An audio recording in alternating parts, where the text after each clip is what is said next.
एक सवाल सोचिए, क्या सम्मान मांगने से मिलता है या कर्मों से कमाना पड़ता है? पैसा मांगा जा सकता है, मदद मांगी जा सकती है, लेकिन सम्मान नहीं। सम्मान तब मिलता है जब आपके कर्म लोगों के दिलों में विश्वास और भरोसा पैदा करते हैं। जिस इंसान की बातें और कर्म एक जैसे होते हैं, लोग उनका सम्मान अपने आप करने लगते हैं।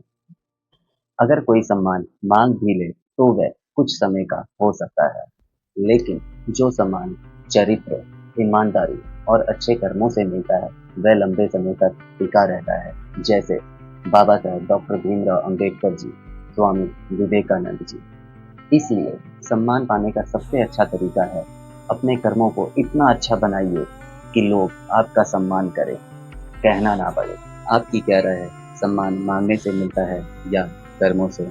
अपनी राय लाइक करके कमेंट में जरूर लिखें।